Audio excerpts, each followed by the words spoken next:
घटना आहे चंद्रकांत मुळे आणि त्यांचा मुलगा विलास मुळे यांची.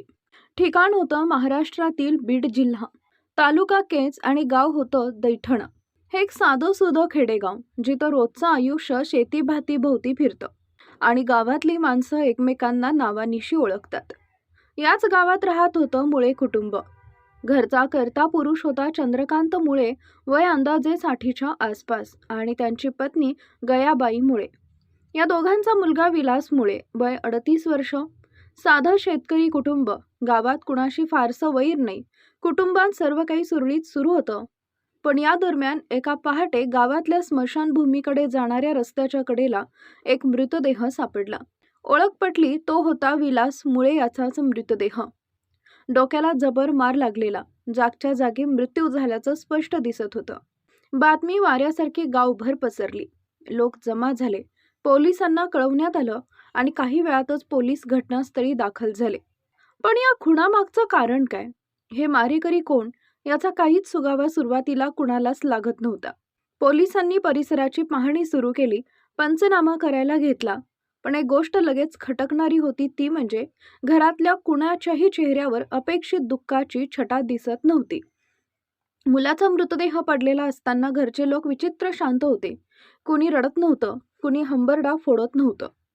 आणि नेमकं याच वेळी पंचनामा अजून चालूच असताना एक गोष्ट पोलिसांच्या नजरेतून सुटली नाही.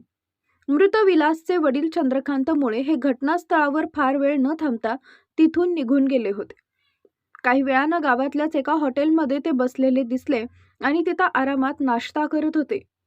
आपल्याच मुलाचा मृतदेह काही अंतरावर पडलेला असताना, त्याचा पंचनामा सुरू असताना वडील मात्र हॉटेलात जाऊन नाश्ता करत बसले होते.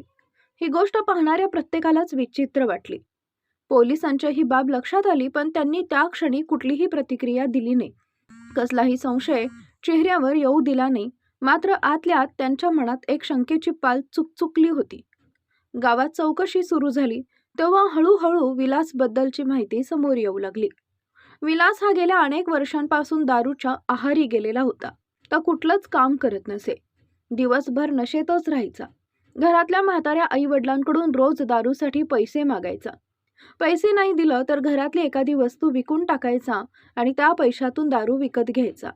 या रोजच्या त्रासाला घरचे सगळे अगदी कंटाळून गेले होते. गावकऱ्यांनी सांगितलं की विलासच्या या वागण्यामुळं घरात नेहमी वादावादी व्हायची. आई वडील त्याला समजावून सांगायचा प्रयत्न करायचे, पण त्याचा काहीच उपयोग होत नसे.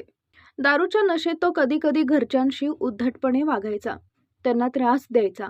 गावातल्या अनेकांनी हे पाहिलं होतं, पण हे सगळं एका सामान्य घरगुती त्रासांपुरतंच मर्यादित आहे असं सगळ्यांना वाटत होतं. घटनेच्या आदल्या दिवशी संध्याकाळी गावात कोजागिरी पौर्णिमेचा कार्यक्रम होता. गयाबाई मुळे या कार्यक्रमासाठी गावात गेल्या होत्या. विलासनं घरी संध्याकाळी 7:30च्या सुमारास जेवण केलं आणि नेहमीप्रमाणे दारू प्यायला निघून गेला. घरातलं वातावरण त्या क्षणी अगदी नेहमीसारखं शांत होतं. कुणाला कल्पनाही नव्हती की ही काही तासातच या घरावर एक मोठं संकट कोसळणार आहे. रात्री साधारण 12:30 वाजण्याच्या सुमारास एका गावकऱ्यानं गयाबाई यांना निरोप दिला की विलास स्मशानभूमीकडे जाणाऱ्या रस्त्याच्या कडेला घाणीत दारूच्या नशेत लोळत पडलाय. ही बातमी ऐकून गयाबाई अस्वस्थ झाल्या. त्यांनी लगेच ही गोष्ट घरी येऊन चंद्रकांत मुळे यांना सांगितली आणि इथूनच त्या रात्रीची कहाणी एका वेगळ्याच वळणावर जाणार होती. चंद्रकांत मुळे यांनी ही बातमी ऐकली आणि त्यांच्या मनात प्रचंड राग दाटून आला. वर्षानुवर्ष साठलेला संताप, मुलाच्या व्यसनाधीनतेमुळे झालेला मनस्ताप आणि त्या रात्री रस्त्याच्या कडेला घाणीत लोळणाऱ्या मुलाची बातमी, या सगळ्याचा एकत्रित परिणाम त्यांच्या मनावर झाला. रागाच्या भरात ते घरातून बाहेर पडले, पण हात रिकामी नव्हते. चंद्रकांत मुळे यांनी घरातून एक लोखंडी घण उचलला आणि ते रागाच्या भरात मुलाकडे निघाले.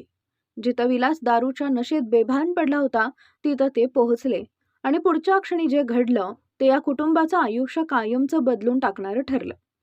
रागाच्या भरात त्यांनी हातातला लोखंडी घण सरळ मुलाच्या डोक्यात हाणला. घणाचा घाव इतका जबर होता की विलासचं डोकं फुटलं आणि तो जागच्या जागी गतप्राण झाला. काही क्षणापूर्वी जो मुलगा शुद्धीत नसला तरी जिवंत होता, तो आता कायमचा शांत झाला होता. त्या निर्जन रस्त्यावर रात्रीच्या अंधारात एका वडिलांनी स्वतःच्याच मुलाचा जीव घेतला होता आणि याची पुसटशीही कल्पना त्या क्षणी गावात कुणालाही नव्हती. हे कृत्य केल्यानंतर चंद्रकांत मुळे शांतपणे घराकडे परतले. अंगावर मुलाचं रक्त सांडलेलं धोतर त्यांनी काढलं आणि ते धुण्यासाठी टाकून दिलं. दुसरे कपडे घालून ते झोपी गेले, जणू काही घडलंच नाही. एका बापानं आपल्याच पोटच्या मुलाचा जीव घेतल्यानंतर इतक्या सहजतेनं झोपी जाणं हे या घटनेतलं सर्वात अंगावर काटा आणणारं वळण होतं. दुसऱ्या दिवशी सकाळी गावात बातमी पसरली की विलास मुळे याचा मृतदेह रस्त्याच्या कडेला सापडलाय आणि हा खून कुणा अज्ञात व्यक्तीनं अज्ञात कारणासाठी केला असावा. गावातल्या कुणालाही खरं कारण माहीत नव्हतं. पोलिसांपर्यंत बातमी पोहोचली आणि घटनास्थळावर तपासणी सुरू झाली. वरकरणी प्रकरण हे एक न सुटणारं कोडं वाटत होतं. पोलिसांचा तपास सुरू झाला, पण हातात कुठलाही ठोस धागादोरा लागत नव्हता. ना कुठली शस्त्र सापडली, ना कुठला प्रत्यक्षदर्शी साक्षीदार पुढे येत होता. घरातले लोकही याबाबत काहीच बोलायला तयार नव्हते. जणू सगळं कुटुंब एका अनामिक भीतीखाली किंवा गुपिताखाली दबलेलं होतं. अनेक खुनांच्या प्रकरणात असं होतं की पुरावा न मिळाल्यानं आरोपी अज्ञातच राहतो आणि हे प्रकरणही त्याच दिशेनं जाताना दिसत होतं. पण पोलीस अधिकाऱ्यांची नजर बारीक होती. मृतदेहाचा पंचनामा चालू असतानाच एक गोष्ट त्यांच्या लक्षात आली आणि तीच गोष्ट या संपूर्ण प्रकरणाला कलाटणी देणारी ठरली. पंचनामा चालू असताना ज्या क्षणी संपूर्ण गाव शोकाकुल होतं, त्याच वेळी विलासचे वडील चंद्रकांत मुळे एका हॉटेलमध्ये जाऊन आरामात नाश्ता करत बसले होते.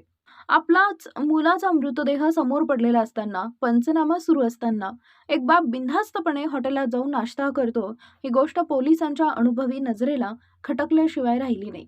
सामान्यतः अशा प्रसंगी घरातली माणसं दुःखात बुडालेली असतात, पण इथं नेमकं उलट चित्र दिसत होतं. वडिलांच्या चेहऱ्यावर दुःखाचा लवलेशही नव्हता. पोलिसांनी यावरून संशयाची सुई चंद्रकांत मुळे यांच्याकडे वळवली, पण त्यांनी कसलाही संशय चेहऱ्यावर येऊ दिला नाही.